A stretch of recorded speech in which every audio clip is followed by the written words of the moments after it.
사람의 첫인상이 결정되는 시간 단 5초. 그래서 사람들은 그 5초를 위해 자신의 매력을 가꿉니다. 게임이라고 해서 다를 건 없습니다. 요즘엔 초반의 짧은 감상만으로도 게임을 단정해버리기도 하죠. 하지만 오늘 리뷰해볼 이 타이틀은 강한 첫인상을 남기는 것 대신 서두르지 않고 천천히 그 매력을 하나씩 보여주는 방식을 시도합니다. 파괴된 지구를 벗어나 미지의 행성 미라에 저초된 이민선 뉴 로스앤젤레스, 그리고 이민자들의 치안은 물론 행성의 탐사를 하는 블레이드 단원의 이야기를 그려낸 제노블레이드 크로스입니다.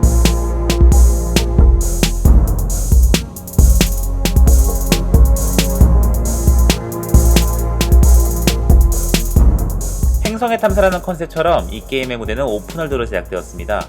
5개의 구역으로 나눠진 세계는 저마다의 개성을 가지고 있고 같은 지역일지라도 구역마다 전혀 다른 환경을 보여줍니다. 숨겨진 비밀 던전은 물론 지형의 고저차에 따라 기후도, 색감도 개성이 넘치죠. 게임의 시야거리가 넓기 때문에 필드를 자유롭게 달리는 것만으로도 상쾌하고 곳곳에 있는 탐색 포인트를 조사해 아이템을 얻거나 특정 구역의 프론티어넷을 구축해 지형 정보를 수집하는 등 미지의 세계를 탐험하고 관찰한다는 느낌을 받을 때가 많습니다. 흔히 요즘 나오는 오픈월드 게임들처럼 기후나 시간대가 변화됨에 따라 필드의 원생생물 같은 적들의 서식 형태나 습성들이 달라지기도 하죠.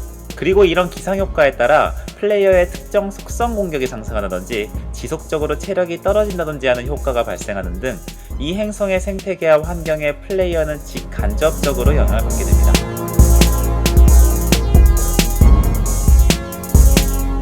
이렇게 얻은 행성의 전반적인 데이터는 게임패드의 스크린을 통해 확인할 수 있습니다. 이 게임에서 위유 게임패드는 플레이어에게 작은 네트워크 시스템과도 같죠. 행성의 지도를 한눈에 볼 수 있어 해당 구역의 정보를 간략하게 확인할 수 있을 뿐 아니라 원한다면 해당 좌표를 선택하여 빠른 이동이 가능하기도 합니다. 퀘스트를 하는 도중 길을 잃었을 때 가는 방향을 알려주는 내비게이션 볼이나 대략적인 현재 위치를 상공에서 확인해 볼 수 있는 호퍼 카메라 같은 요소도 도움을 줍니다만 게임패드는 내가 가야 할 곳, 새로 생긴 퀘스트에 대한 정보 같은 것들을 한눈에 볼 수 있기 때문에 다른 부가 기능보다 활용도가 높으며 오픈월드에 최적화되도록 구성되어 있죠. 말 그대로 게임패드를 단순히 신기한 기믹만으로 사용한 것이 아닌 진정한 의미의 보조 스크린으로 활용한 점은 무척 인상적이었습니다. 게임은 여느 RPG들이 그러하듯 메인 시나리오와 각종 서브 퀘스트들로 구성되어 있습니다. 초반엔 단순한 심부름이나 몬스터 토벌이 전부이지만 시나리오를 차츰 진행해 나가면서 지구인과 이성인 간의 공동체 생활 속에서 발생되는 다양한 이야기들을 그려나갑니다. 때론 블록버스터급 괴기한 에피소드도 있고 이성인에게 배반을 당하기도 하며 이성인을 배척하는 지구인을 교화시키는 등 게임은 실제 우리 사회 속의 거주자와 이민자들 간의 갈등과 화합을 묘사한 것 같기도 하죠. 이런 여러 종류의 서브 퀘스트를 진행하며 나누는 대화 중 발생하는 선택지의 대답에 따라 서브 퀘스트의 결말이 달라진다거나 함께 이동하는 동료들 간의 관계도에 영향을 줍니다. 그리고 그 관계에 따라 진행할 수 있는 퀘스트가 별도로 있어 이 퀘스트를 통해서만 특수한 기술을 얻기도 하죠.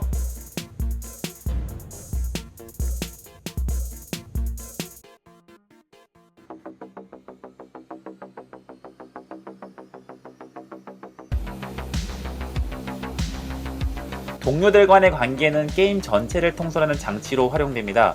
심지어 전투에서까지 그 영향을 미치게 되죠. 플레이어는 기본적으로 근접 무기와 원거리 무기를 동시에 보유해서 몬스터와의 거리에 따라 교체해가며 사용합니다. 그리고 그 무기에는 공격 계열이나 회복 혹은 지원 계열의 아치라는 필살기를 탑재하고 있죠. 전투 중 아치가 반짝거릴 때가 있는데 이때 해당 공격을 사용하면 소울 보이스라는 것이 성립되어 공격력이 상승하거나 방어 내성이 올라가는 등 각종 지원을 받게 됩니다. 특히 회복 계열 아이템이라는 게 별도로 없는 게임인지라 전투 중 상당수 소울 보이스를 통해 체력 회복을 하게 됩니다. 소울 보이스를 자주 사용함에 따라 동료 간의 친밀도는 상승하게 되고 친밀도가 높은 동료와 함께 전투 시 더 많은 지원을 받을 수 있죠. 소울 보이스의 지원 방식을 유저의 입맛대로 설정할 수 있고 커스텀의 효과를 육각 그래프로 확인할 수 있어 직관적입니다. 그 외 전투 시 위치 선정이나 몬스터의 구입하기, 짧은 시간 상당한 데미지를 줄 수 있는 오버클록 기어 등 별도의 기술들이 상당히 많아 전투는 파고들면 파고들수록 새로운 재미를 줍니다. 이런 것들을 다 상황에 맞게 판단하고 적절하게 사용하려면 정말 손이 바빠지게 되죠.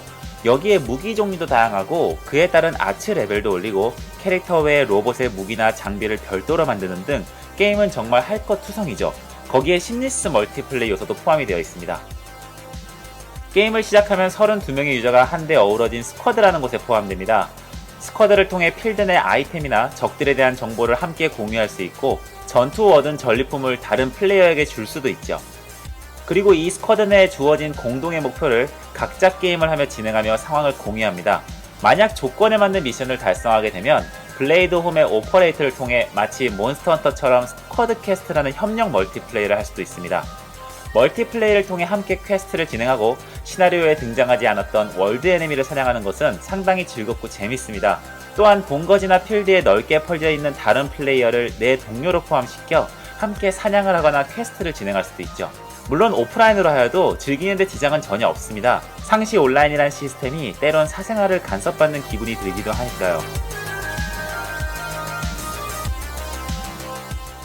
지금까지의 내용은 극히 일부만 언급했을 정도로 이 게임의 시스템은 복잡하고 어렵습니다. 캐릭터의 레벨이 높아도 상성에 맞지 않으면 나보다 낮은 레벨의 몬스터에게 죽을 수도 있고 스킬이나 아츠, 디바이스 설정, 로봇의 연료 효율이 좋은 무기 세팅 등 시스템의 이해도에 따라 게임을 편하게 할 수도 어렵게 할 수도 있기에 익숙해지기까지 상당히 많은 시간이 걸리죠. 엔딩 후에도 여러 미션이나 무기 설계도 등 충분히 동기부여가 될 만한 것들이 준비되어 있지만 감당할 수 없을 정도의 많은 컨텐츠는 가끔 어디서부터 시작해야 할지 몰라 유저를 혼란스럽게 할 수도 있습니다. 복잡한 게임을 더 불편하게 하는 건 유저 편의성 부분입니다. 일부 퀘스트, 특히 소재 관련 퀘스트의 경우 그 아이템에 대한 정보나 단서가 많이 부족하여 진행을 꽤나 더디게 만들 때가 있습니다. 아이템이나 몬스터에 대한 정보를 제작진들은 스쿼드를 통해 서로 공유해 나가며 이 세계를 탐험하고 개척하는 것을 목표로 했는지 모르겠으나 게이머들은 보통 그럴 시간에 공략집이나 위키의 도움을 받죠.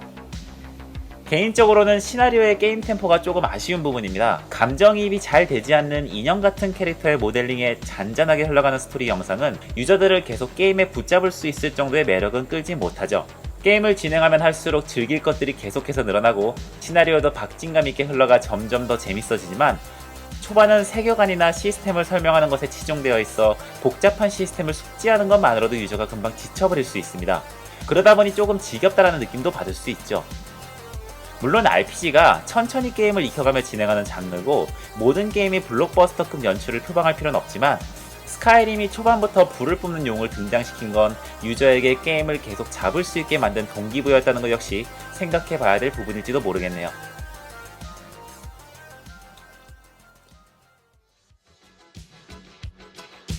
때론 그래픽적인 부분에 있어 아직 출시되지 않은 어느 게임과 종종 비교당하기도 합니다. 그리고 일부 사람들에겐 이 게임의 전투 모션은 뻣뻣하고 심심해 보일지 모릅니다. 그럼에도 불구하고 이 게임은 재밌습니다. 끝이 안 보이는 서브 미션, 매력적인 세계관, 로봇 커스터마이즈 등 가지고 놀 수 있는 재료들을 많이 가지고 있어 점점 더 빠져들게 만들죠. 게임은 음식으로 비유하자면 마치 평양냉면 같습니다. 밍밍했던 육수가 어느덧 깊은 맛으로 느껴져 그 풍미를 계속 찾는 것처럼 나도 모르게 이 게임을 파고들게 만듭니다. 전작의 야성을 뛰어넘기엔 호불호가 갈릴 수 있겠지만 새로운 제노 시리즈의 세계관을 구축했다는 점에 있어 에피소드 2가 기다려지는 이유가 아닐까 싶습니다. 여러분들의 생각도 궁금하네요. 많은 의견 남겨주세요. 그리고 제 리뷰가 마음에 들었다면 유튜브 채널 구독 신청해주세요. 그럼 저는 또 다른 게임 리뷰로 찾아뵙겠습니다. 시청해주셔서 감사합니다. 안녕!